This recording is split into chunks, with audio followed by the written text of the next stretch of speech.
Well, that was rather a suitable beginning, because I spent my life struggling with technology of one sort or another, particularly computer technology. You probably know I've got a couple of arcades and make arcade machines, and that's why I'm interested in their history. So I should thought, perhaps for people who are less familiar with what I do, I would start by a short video of my sort of take on arcades.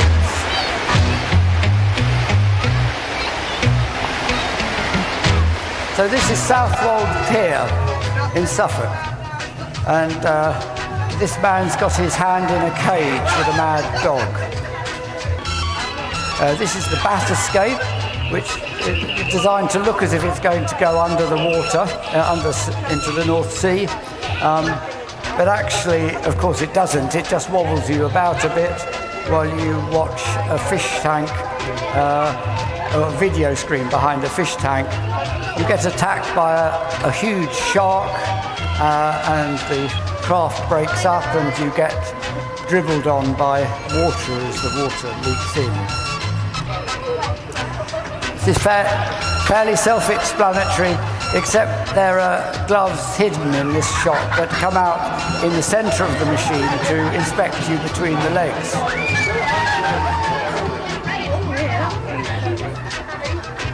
This is Rent-A-Dog, where you take a fiberglass dog for a walk on a treadmill, and the dog has its own screen, so you get to see what the dog gets interested in along the way, and every now and then you have to pull the lead to, get him out of dog shit and all the rest of it. He's generating electricity to bring a monster to life. This is Quick Fit. She's watching a Jane Fonda aerobics video while the bed does all the work for her. It's an old toning table.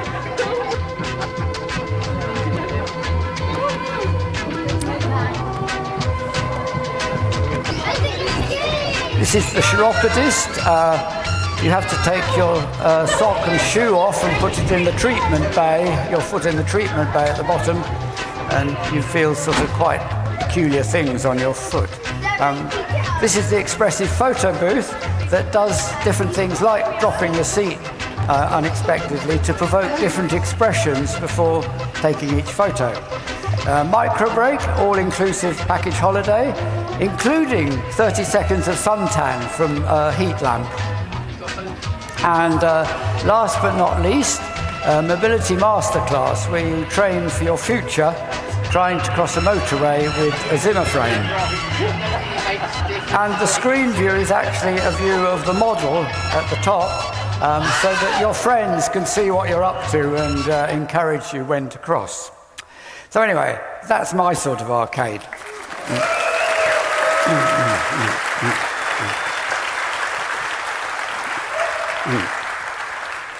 So, arcades don't go back that far, only till the late 19th century, but coin-operated machines go back a long, long way.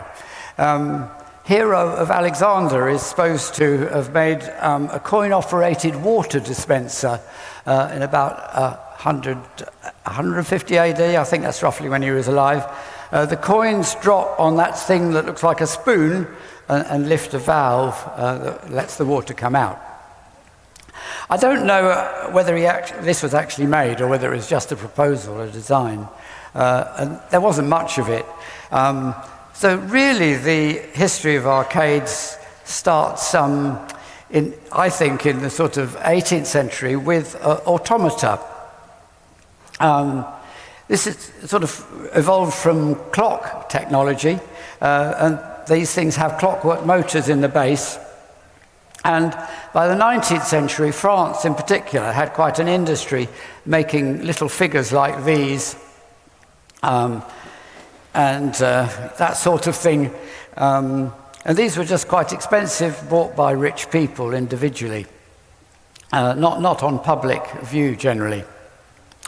But the earliest arcade I've come across was started in Blackpool in the 1860s, enclosing this sort of automata model in a glass case. Oops.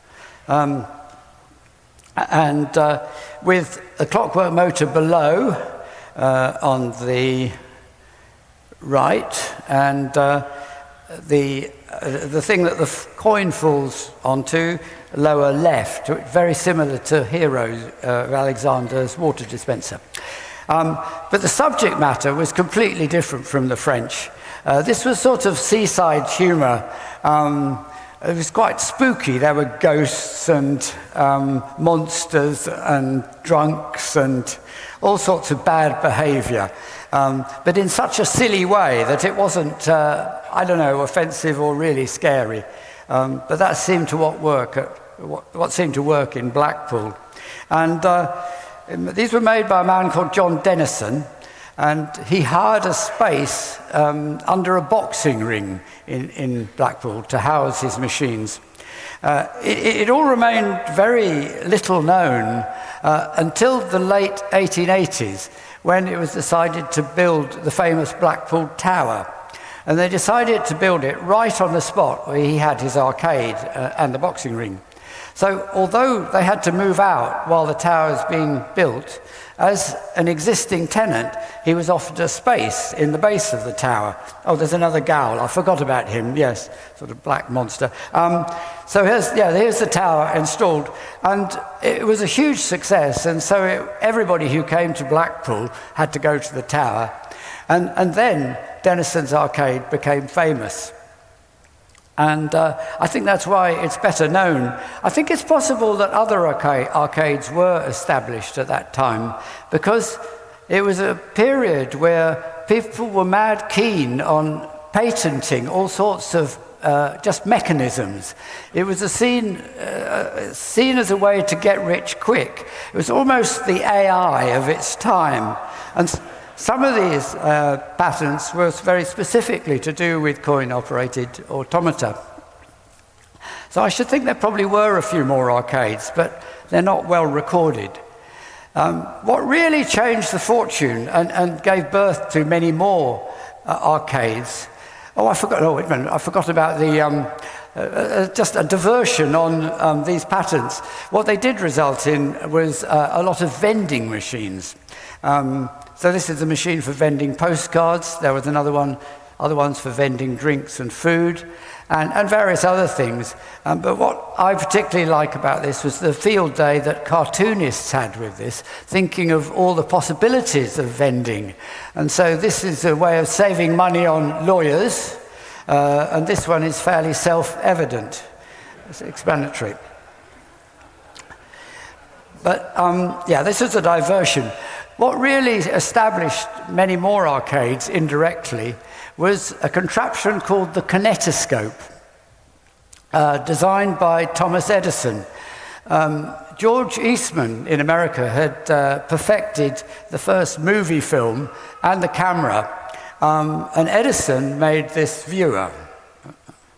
And it's a sort of just a continuous loop of 35mm or 70mm film, I think, running up and down those zigzag track.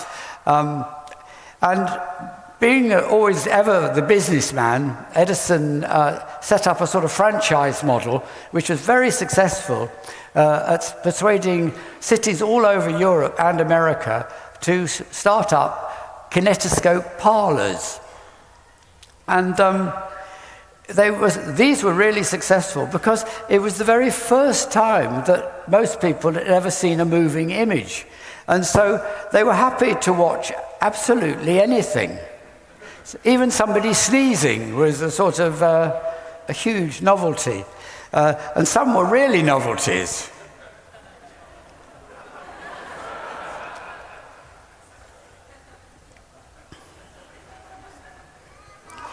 I think he's holding them up to get them to fight, but a bit unfair, really. It goes on a bit, this. So this is what the kinetoscope parlor looks like with the rows of the viewing machines.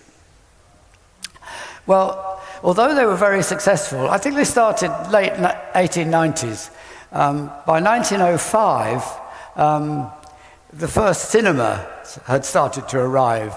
The delay in cinemas was because to project these moving images on a big screen, there had to be enough light, there had to be a lot of light going through the little film to then be expanded to fill a large area. And that meant a lot of heat was going into the film. And the film at that time, made of cellulose nitrate, was very, very inflammable. So the early attempts at projectors just made the film catch fire, and it was perfecting a clever shutter mechanism that protected it, which was the solution. And very rapidly, people then preferred going to see the cinema on moving images on a big screen with other people, rather than just looking in a little viewer. And so the kinetoscope parlours were forced to diversify. So this one, you can see the viewers on the left, but they've now got a shooting range there. This is one in Piccadilly, where there are quite a lot of audio machines, I think, playing different sorts of music and a variety of other stuff as well. One of the things that was introduced at this time were machines to give you an electric shock. Most people didn't have electricity in their homes. Well, hardly anybody did at that time. And so electricity had this sort of awe and magic about it. And people really thought it could cure any disease. So some of them were these machines were more specifically medical.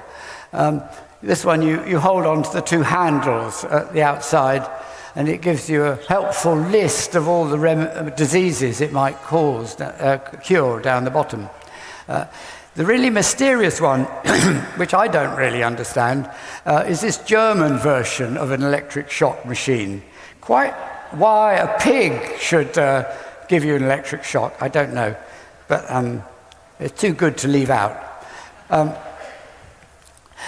So then the kinetoscope machines themselves were fiddly and difficult to keep them running. So they were replaced by much simpler machines called the mutoscope, or more commonly known as what the butler saw machines. So this is just a drum with 640 photos glued to the center.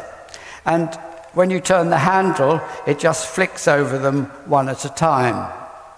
And by this time, people weren't so surprised to see someone sneeze. So these machines had become more, they're literally what the butler saw, or in this case, what a sort of voyeur sees, these ladies getting into bed.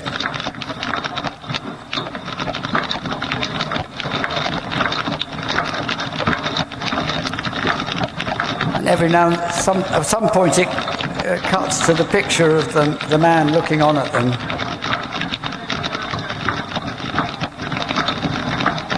There he is, peering with his binoculars. This was, a lot of people disapproved of that sort of thing. But even more so, they disapproved of gambling machines. But gambling machines quickly proved to be the most profitable for these kinetoscope parlours. This is one quite famous, called the Owl, and supposedly the first, I don't know. But very rapidly there were gambling machines of all shapes and sizes. And so what was the combination of what the butler saw machines and the gambling? These amusement arcades quickly got quite a bad reputation, really, and were disapproved of by polite society. But because they were profitable, they carried on apace, and a man in America, in California, called George Fay, invented the three-reeler machine, the fruit machine, and sensitive to the negative press about gambling machines, he's tried to make it look patriotic with the Liberty Bell. And that's why a lot of them were called fruit machines, because as a sort of rather lame attempt to make them look a bit more innocent, they even went to greater lengths and disguised them as vending machines at some points. But public disapproval, particularly in America, it was linked to crime and bad behavior, led in prohibition in the 1930s to gambling machines in arcades being completely banned. Which was a shame in a way, because arcades still had an awful lot of sort of innocent machines that I like and nobody could really disapprove of. Denison managed to continue his arcade because his daughters took over, Evelyn, Florence and Daisy. I think this is Evelyn was the main one, and continued in the tradition. I don't know if you can read it, Supper with Death. This is one in the slightly ghoulish tradition of these working models. And that is Evelyn. And I'm not sure if it was which of the sisters was also quite an artist and drew these cards that came out another of their machine, so you could see who your dream partner was going to be. That other manufacturers had got in on the game, making working models. This is the burglar. So he pops out, and of course everybody has a safe in their bedroom, you know. It's, and why does the man in the bed have such large feet? I love it. There were various popular themes. This one seems quite strange now. Well, this is certainly one. Many manufacturers made versions of Is Marriage a Failure? And the basic idea was that having a hen-pecked husband who was forced to do all the household chores, here bathing a child and doing some more washing. Yeah, there's endless varieties on that theme. Even more gruesome was the popularity of execution machines. Unless, I suppose it's not quite so strange as it might seem now, because in the 1920s, it would still have been in living memory of Tyburn when executions were public. So, I don't know. Anyway, I was lucky enough to go to Wookey Hole about 10 years ago and found they actually had 4 different execution machines. So I think the man in the white, although he looks as if he's sharpening a knife, is actually reading the last rites.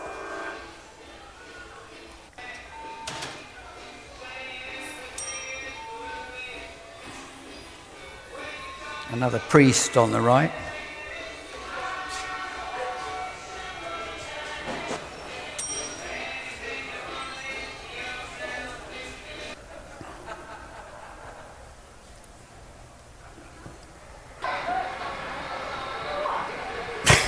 This one always makes me laugh.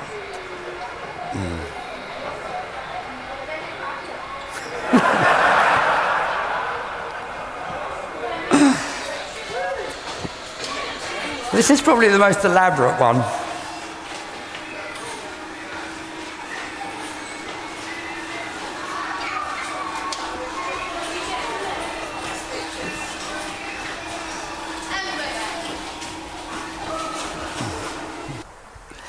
So, yeah, but as these working models are such a part of arcade history, every now and then I get tempted to make one myself, and I actually got around to trying to make something on this scale a few years ago after lockdown, towards the end of lockdown.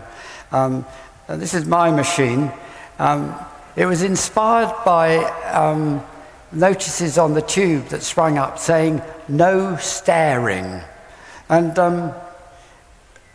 when I was younger, I was a cartoonist, and I used to stare at people on the tube, trying to be a bit unobtrusive, but it was how I got ideas for new characters for my cartoons, and just looking for sort of trying to work out what was particularly distinctive about a person's face or the shape of their clothes or their feet or whatever. And I sort of make mental notes and then get out of the train and sit on the platform and draw them from memory. And so it sort of struck me, but more generally, it got me thinking about the ways people behave on tube trains. This is the machine that working.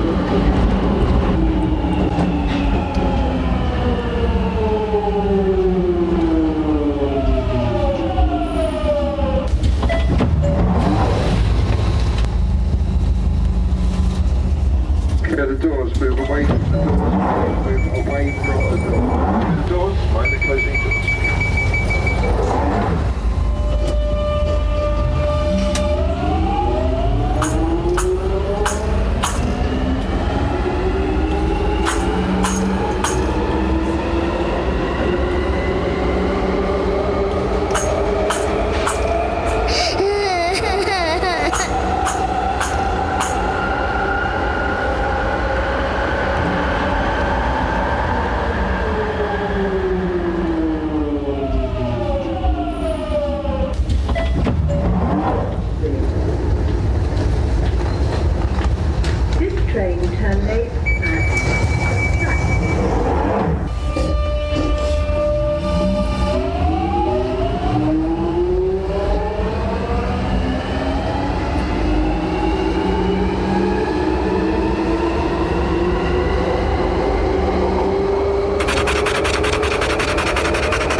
That's a tube train.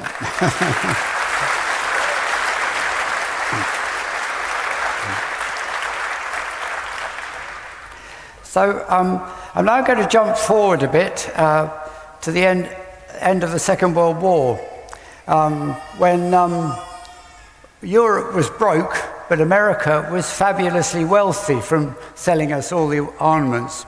And so they had the money to invest and invent new machines, and some of them were very, very elaborate. So this driving game has two 16mm projectors projecting film. I'm not quite sure how the game works, but this is just an example. Baseball games with little cast aluminium figures, and you pull a trigger and they shoot, they lift the ball up and you have to get it in the cup at the top. And of course, being America, shooting games. You could shoot, there were so many varieties of these shooting games, you could shoot almost anything. So this one is Shoot the Bear, but I mean, you could shoot any sort of game. You could shoot gangsters and bank robbers, and if you really got bored, and you could actually just shoot each other. A very bizarre machine, which didn't last that long, but I'm fond of it, this was the era right at the beginning of television. Television screens were pretty tiny, and hardly anybody had a television at home, and certainly nobody had ever seen their face on a television screen. So this machine was the answer. It's just for 10 cents, it's a TV camera at the top, and it just shows what's in your face. You're standing in front on the monitor below. Most famously, though, the American, this era of America produced, oh, no? Oh, what's happened here? What? It said this not ejected properly. I don't know. Maybe it'll come back to life now. Hang on. Oh, try. I'm not sure. Next slide. What's this? Yes, I think just let me just try another time, because it. No. Let's see if I can go back. No. Oh, what, maybe just enter. No. It said disk hadn't ejected properly. Oh, I know what I could do. We could come out of the presentation and... okay, so we could try from there. We could play it. Okay. Oh, yeah. Well done.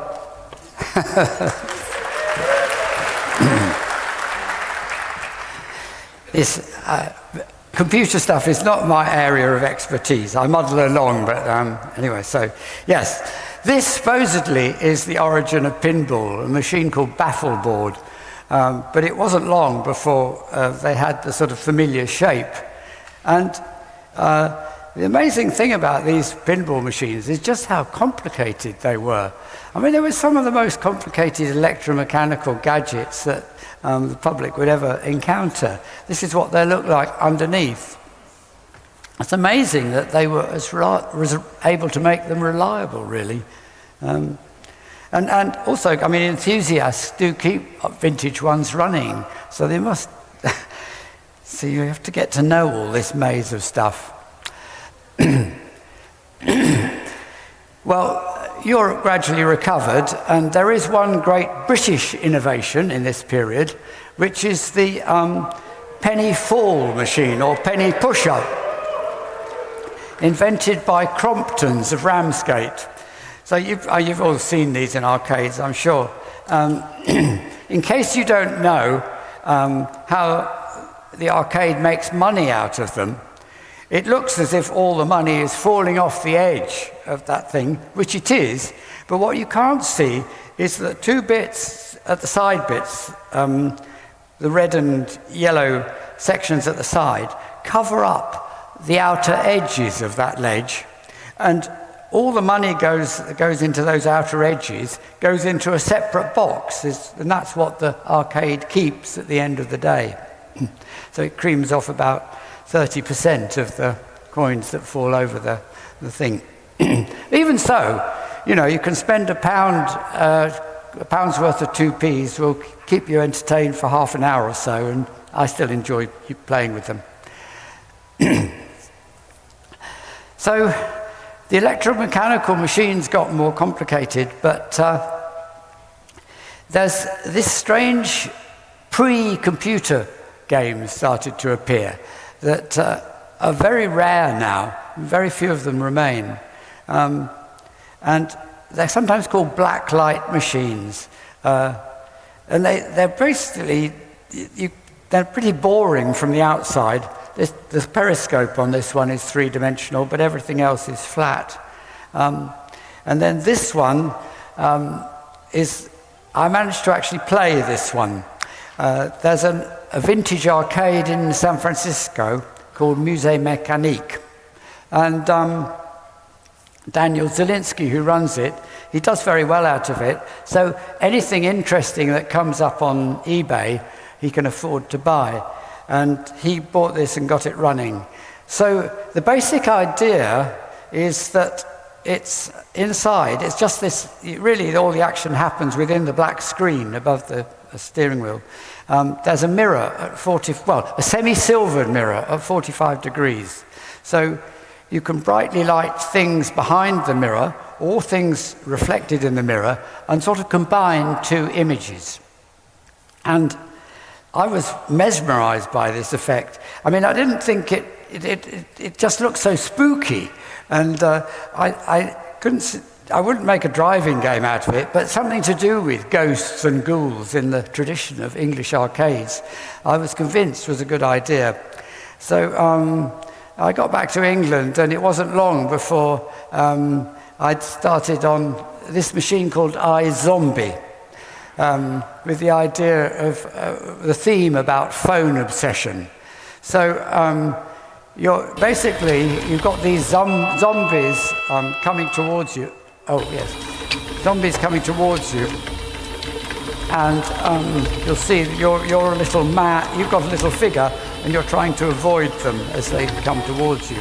So there's the man, and he's straight ahead of you, behind the mirror. And you'll see in a bit that the zombies are actually below.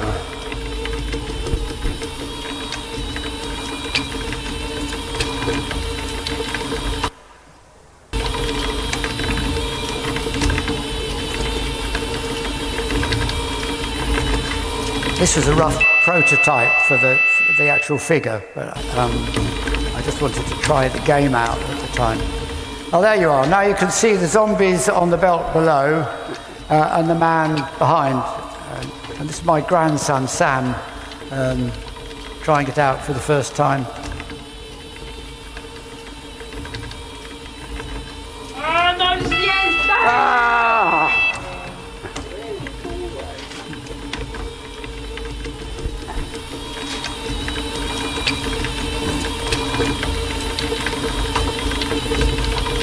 So that's the general idea of how these machines work. I thought I'd show you just a bit of this video. This is how the final machine turned out. Are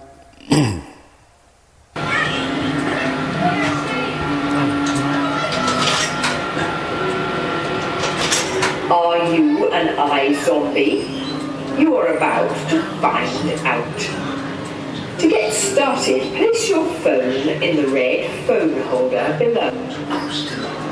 Now, stand on the footplates and place your hands either side of the machine on the hand plates.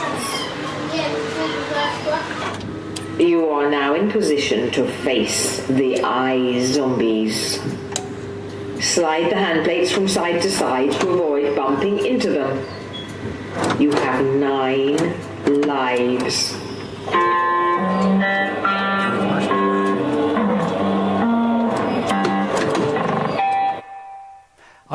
You've seen a lot of zombies walking along, so I'm just going to skip to about... The zombies come faster and faster, so it gets more difficult.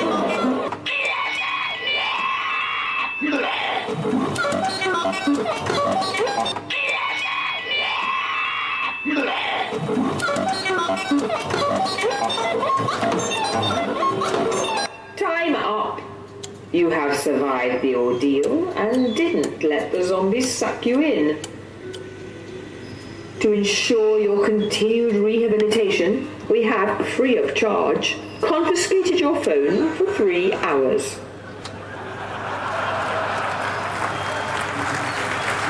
If you really need your phone sooner, press the emergency button below.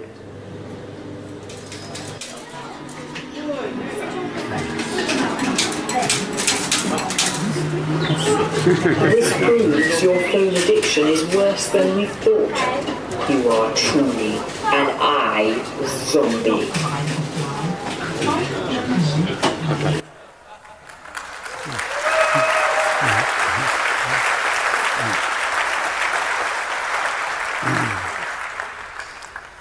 Not everybody is an iZombie. We've had over the years, I think about 4 or 5 people have just left their phones in them. So they are the honourable exceptions to the rule.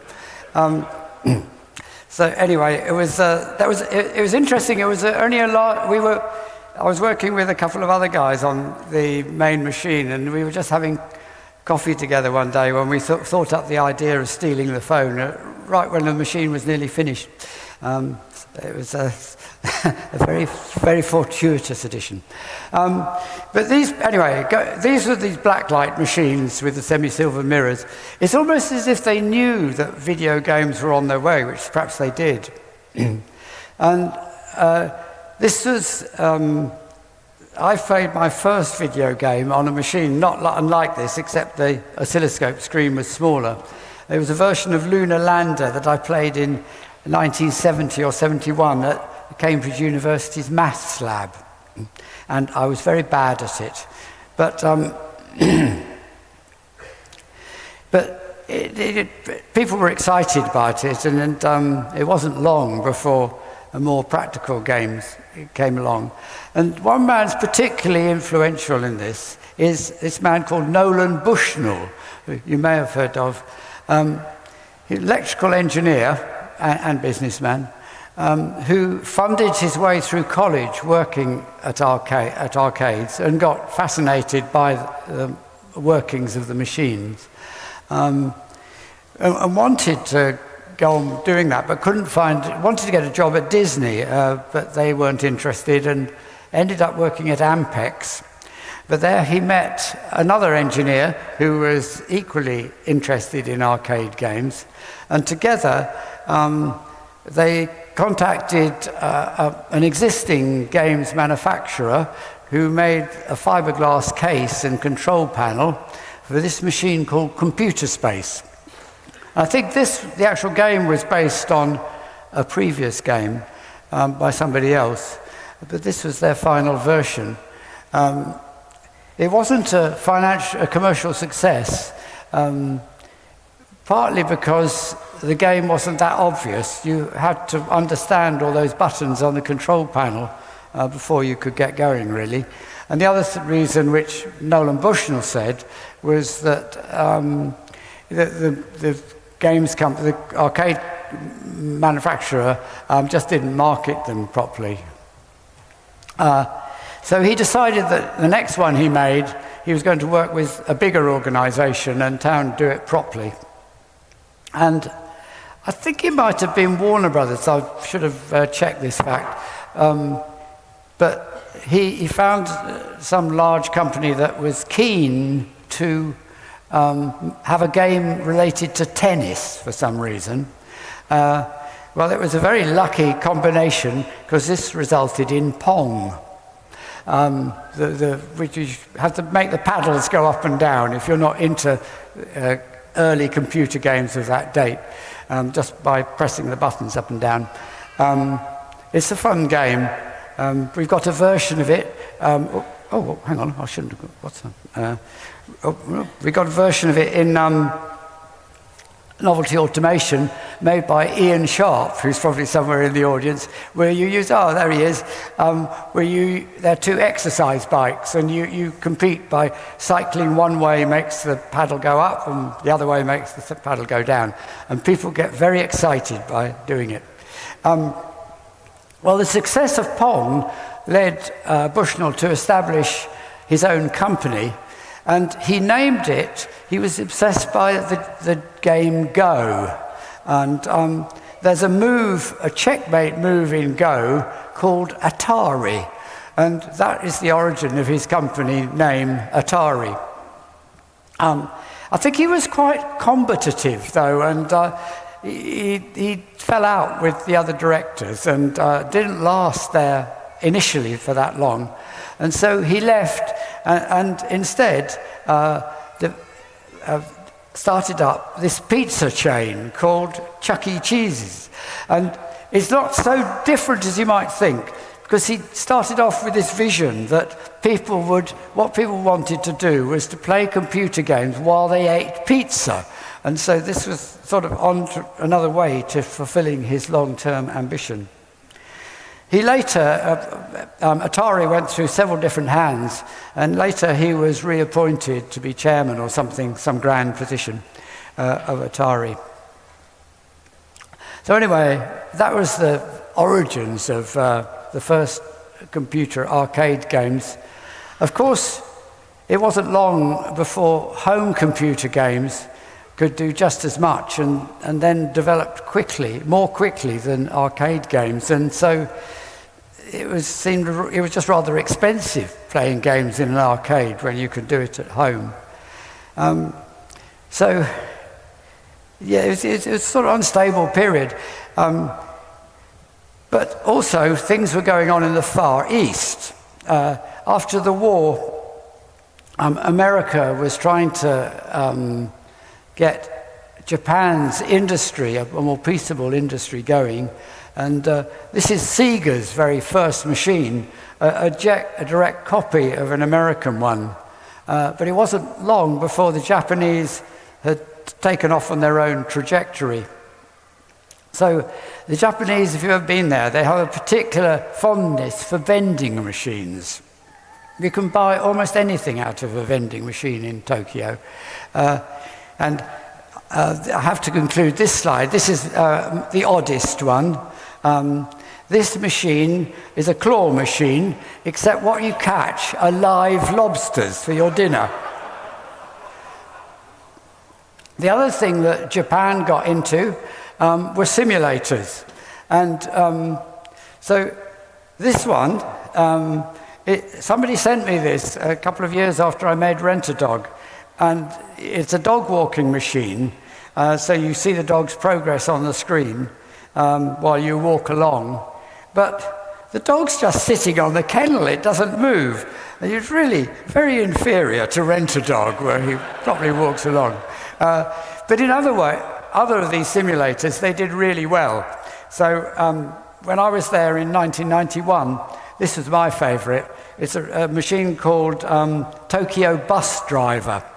And you've got this enormous bus, and you have to navigate it through tiny, narrow maze of streets in Tokyo. And you can get in a real muddle quite quickly.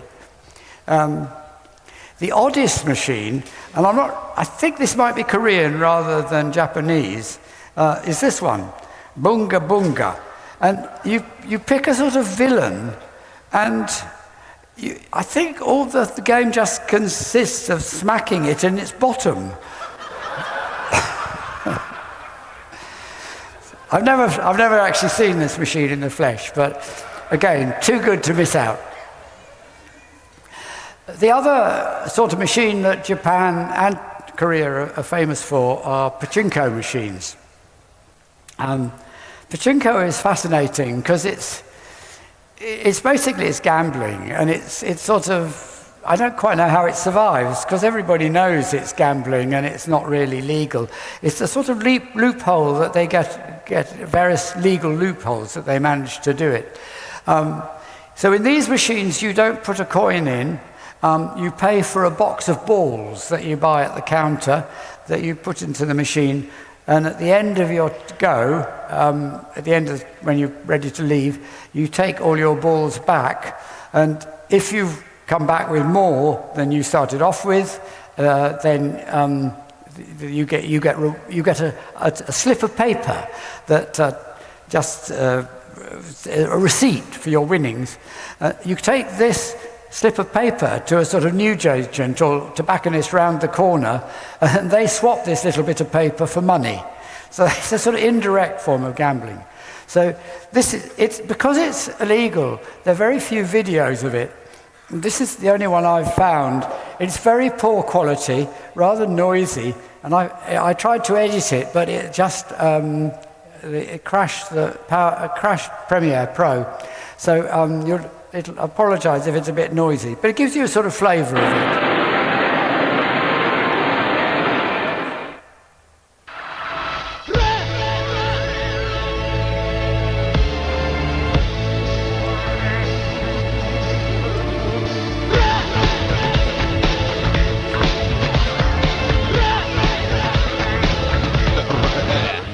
They don't walk at trust no you got when young gun close. Stop gun, got a statement, just another car on the matter. The car thrown out just not phone as ordering 20 bucks so. House in the that we go,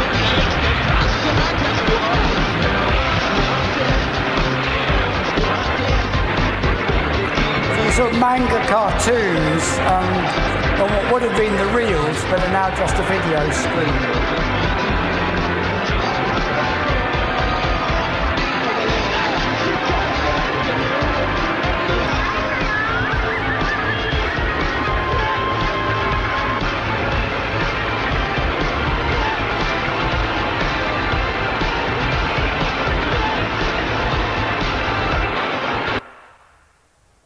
So, a bizarre world, but I found it fascinating, and it inspired me to buy an early pachinko machine. This is before they'd started having video screens in them. This one comes from about 1979. I bought it from a dealer in America, and he's a nice chap, and I just said, which one of your machines is the most fun to play? And he recommended this one. So this was in 2015, at the time of all the fuss about the Higgs boson, and so I made it into the Small Hadron Collider. And you fire the balls round like a sort of ball run machine, and you try and get it into the little cups and things, and each time you get it into a cup, a few more balls come out.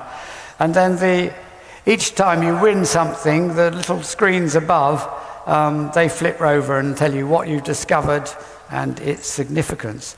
They were rather funny, but I can't remember them offhand at the moment, all the different ones. But the main prize is the one in the middle, which is the Higgs boson itself, if you can get it to go down the spiral spring. So anyway, that's that Small Hadron Collider. So more generally, though, arcades haven't been doing so well.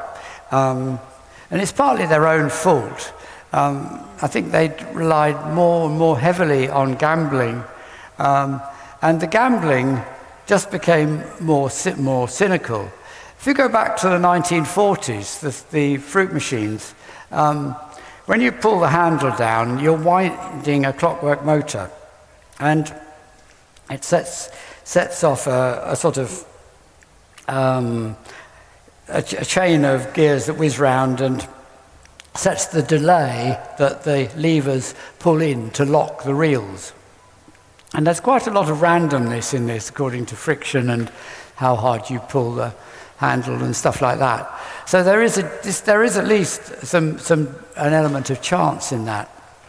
If you look at a modern machine, it's just a stepper motor, a row of stepper motors that turn the reels round, precisely controlled by a computer.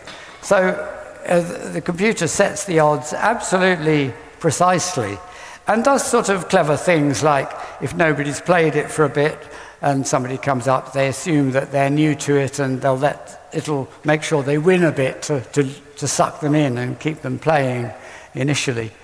But of course, people aren't stupid. They gradually realize that these machines are ripping them off, and though some people still play them, they're not so many. It's a similar story with the crane machines. They started off as quite innocent, almost clockwork things in the 1930s.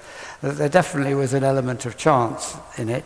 But the modern ones, they use a solenoid to grip the toy that you lift up. But when it gets to the top and it's moving it across to the chute, they reduce the power to the solenoid, and it's very precise. You have a control panel underneath where you can set the exact percentage that you reduce the power of the solenoid. So you can set the arcade owner can set the number of people who get prizes pretty precisely. But of course it has the same effect. If people don't get prizes, they just think these machines are a rip-off. And over time, it's just led to practically all the arcades in cities closing down. The only things that remain are a certain number of pure machines just with gaming machines in. There are also seaside arcades that survived with a sort of redemption model. So then they, that means that every machine you use, even if you win something tiny, it spits out a little ticket, a few tickets. And you collect these tickets as you go around the machines, and then you take them to the counter and you get some rather pathetic toy at the end of it, but that somehow seems to do the trick. And I don't know, I suppose it's just people's nostalgia for the sort of thing you do at the seaside. But I feel sad about it, because one of the things that I've learned through making arcade machines is they're enormous potential. Because if you watch people going around a museum or around an art gallery, most of the time I feel they're in a bit of a daze, sort of just wandering from one thing to another. But with an arcade machine, once somebody's put some money in, they've invested. And then they're putty in my hands. They'll follow the most horrible instructions, and they'll do anything because they want to get their money's worth. But more importantly, they're just fully absorbed. And so they enjoy it more because they're paying it full attention. So I think it's quite special, and it's sad that they've gone. So when I was running out of space in the Under the Pier show, I was wondering what to do when somebody just offered me this wonderful space in central London, Although it looks mock Tudor, this building, it is actually 17th century. And they'd had a series of businesses in the ground floor that have failed. It's just tucked away in a back street, but the back street is quite close to Holborn Station, so it's a good location in some ways. So I decided that I wanted to have a go and turned it into my London arcade called Novelty Automation. And it's opened up a lot of possibilities of subjects that are suitable for the city. I'm running out of time now. This was my first machine for Novelty Automation, was a money laundering machine, where you pick up cash up from 5p's up from the gutter and put them in the weighing scales. But on the other side is the Financial Conduct Authority, and you have to avoid them seeing the coins as you go past them. There's an Amazon warehouse here where you have to pick up the products or you get fired.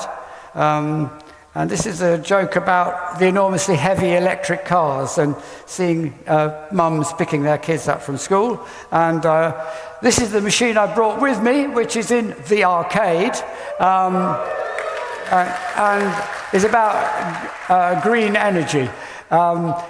If you want to try this and haven't, you'll have to do it tonight, because I'm leaving early tomorrow.